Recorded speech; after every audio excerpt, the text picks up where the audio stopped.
So we conclude chapter 7.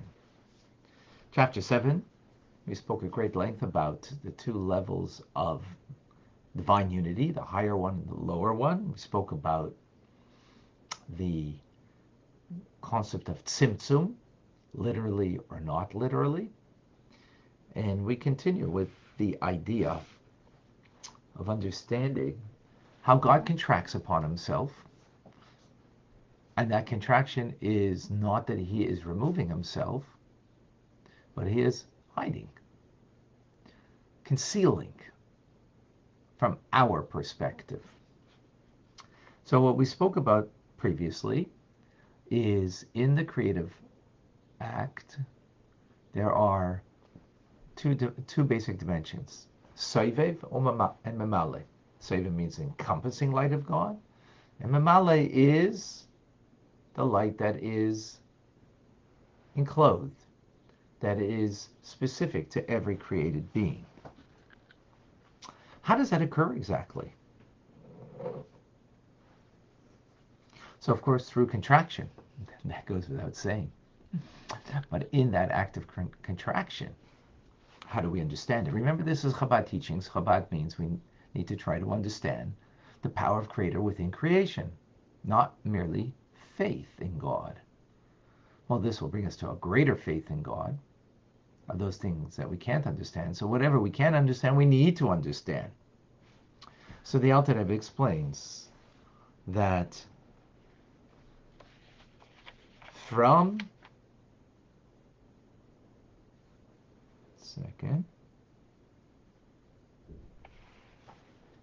divine intelligence of God that encompasses, as we spoke about, that when you think and create a vision in your mind, you think it, a vision of your family gathering together for Shabbos or for a backyard barbecue, and you create that, you encompass them in your mind, they exist in your mind only because you think it. That's the encompassing light of God. Now imagine that they were real inside of you. That's how we are within God. The fact that we think it, would we be privy? Would we be? Are we privy? Is the image that of your family that you think in your mind privy to the fact that they're only existing because you think it? No. Of course, it's only an image, right? But if you get the metaphor, right? From there, that's Saiviv, all-encompassing light. Then comes, now what we're going to explain is the specifics, because in that encompassing light of God that creates, everything is equal, right? Whether it's the image of the watermelon on the table and your family member, there's no distinction. You think it comes into being, right? There's not higher and lower, right? That's the encompassing light of God. But now that how do we get to a distinction between a stone and you and I, right? How do we get there? So this is where the Alter Rebbe is going to take us now. It's going to take us on that journey. And that is a journey through words and letters. Let's understand that concept. So in a word that I'm expressing right now, there's a breath involved, and there's the enunciation of letters. The breath of God, right, is enclosed in the utterance of the 10 utterances of the Torah. And that's what it brings specific creatures into being, that the light of God is contracted to such a degree that it will make one creation different than another creation. And in a limited fashion, that is. Now, the truth is, if it was just from the breath of God, just as our breath, and when we speak, by the way, if you don't have a breath in your speech, what does that mean? That means you didn't verbalize. It's only verbalized because of the breath. But the distinction between letters that make up words is all from the breath. The breath is kind of the equalizer. In a sense, it's like that encompassing light, but on a lesser contracted level. But in a similar way, it's the equalizer. And from there, if God were only to create from his breath, what would be? Again, of course, understanding that this is all metaphor, right? What would be? Be infinite worlds coming from the breath of God. It's only when that breath is now comes into, invested into letters from the 10 utterances, or the combinations of the 10 utterances, meaning from the book of Genesis and the story of creation. And then from there into combinations and substitutions and transpositions and actually numerical values of letters, that we have a further contraction, come down of the divine life force, light, that is vested in various creations to create various things. All right? So let's explain that further.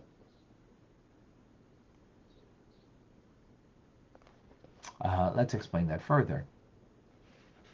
So in the 10 utterances that we have in the book of Genesis, in the story of creation, we don't have fire mentioned there. Fire actually was a discovery. We don't even have specific animals mentioned. We have only the animal kingdom mentioned. Vegetation as a whole mentioned, not specific species. Right? What does that mean?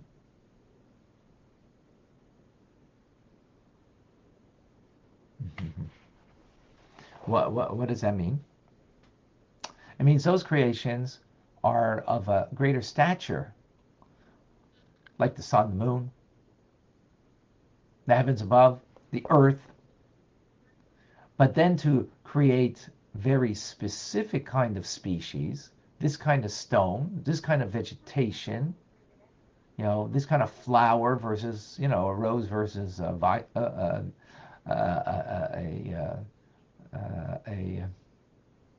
that, got my flowers all, you know what I mean? Come to me.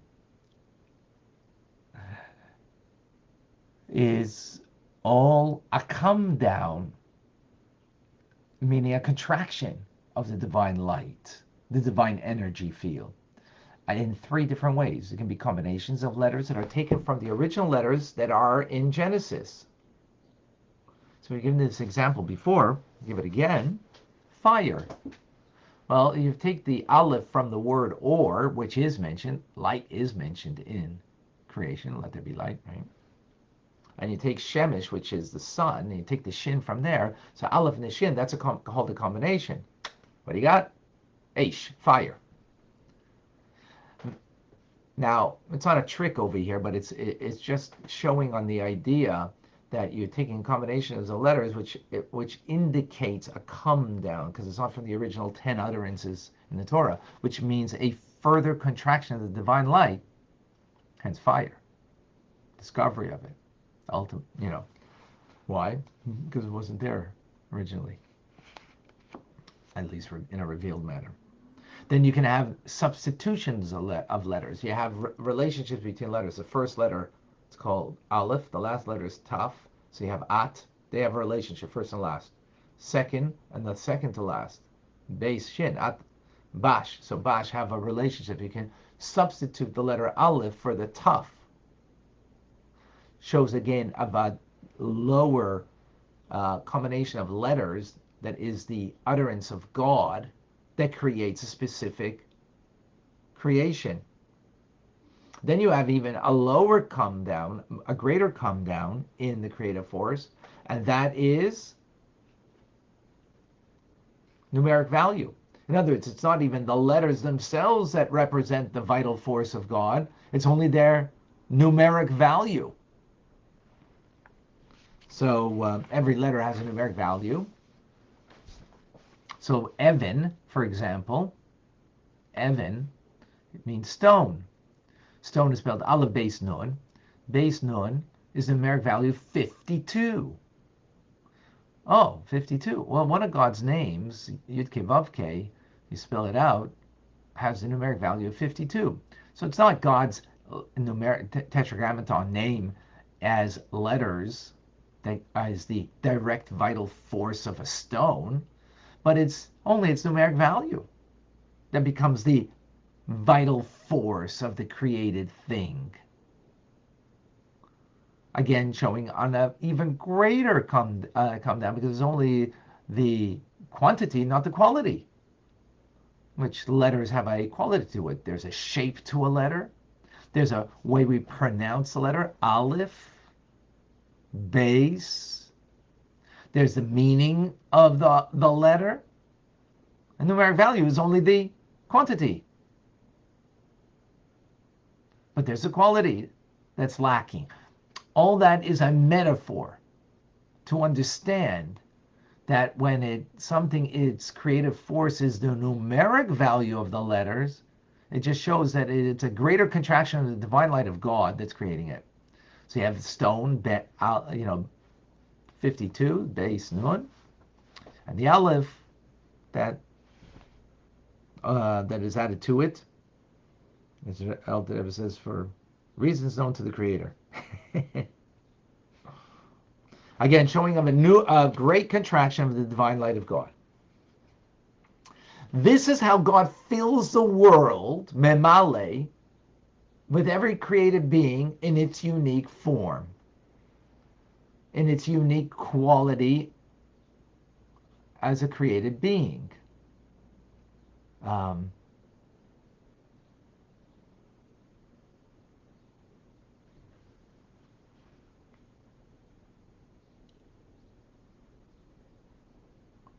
I muted? No. Everybody can hear me? Yes. Just someone can't.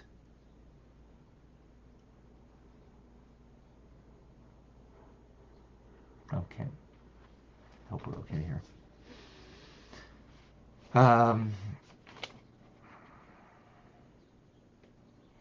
So that's just showing again on the downgrade of everything, and how God fills through the breath, which is the verbalization, the equalization of all speech, which would create infinite beings, being the breath of God. But because it now comes through the verbalization, and the verbalization has different dimensions to it.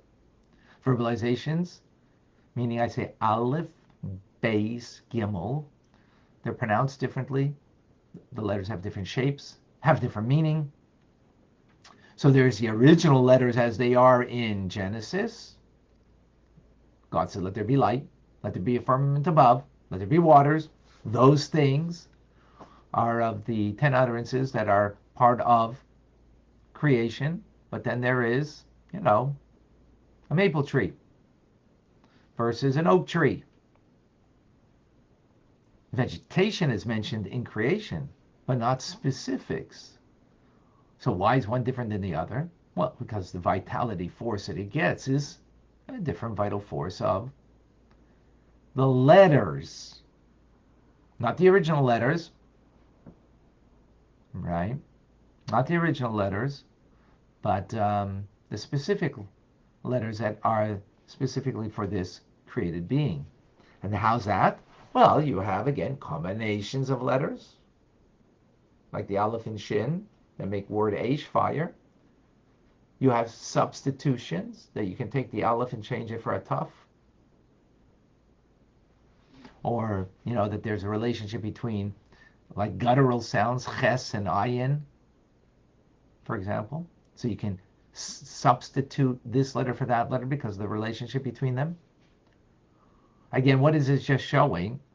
Of a further come down, meaning contraction, a more powerful contraction of the divine light, that this is metaphorically what it's showing. And then the lowest level is Gematria, numeric value.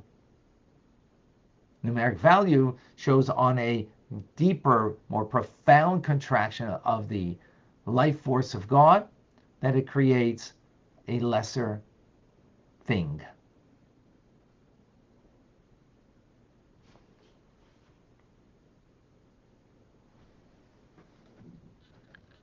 Where am I muted?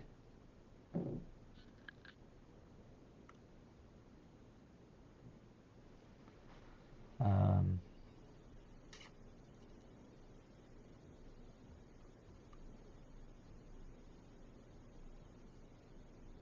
how do you hear me? Yes?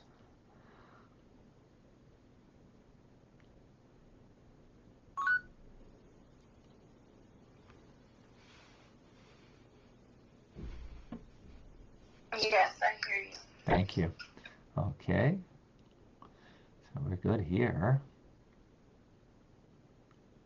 On Facebook, others are saying it's good.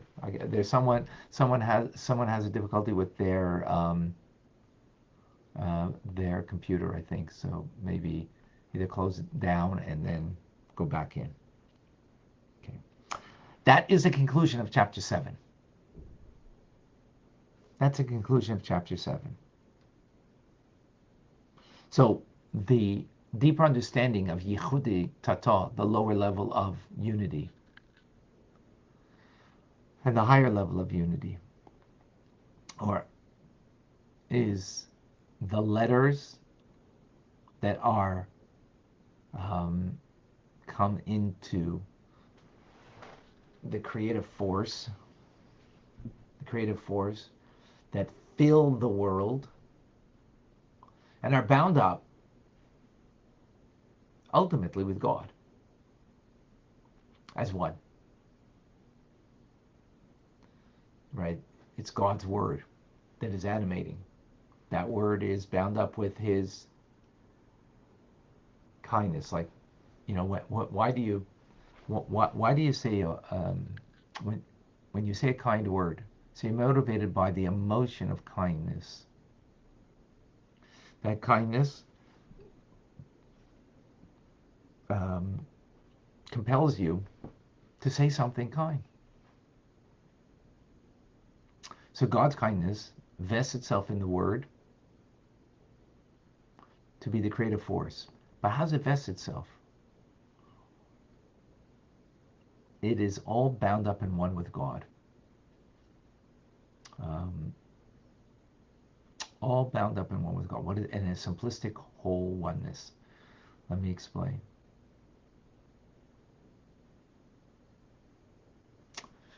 Let me explain. How does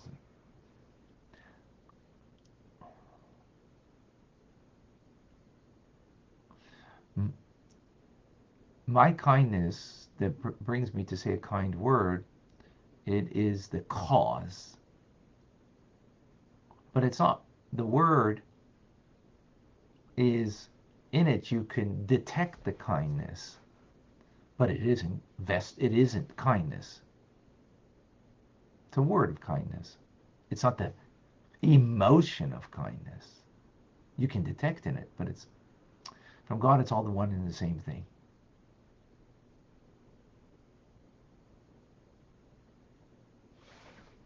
All one in the same thing.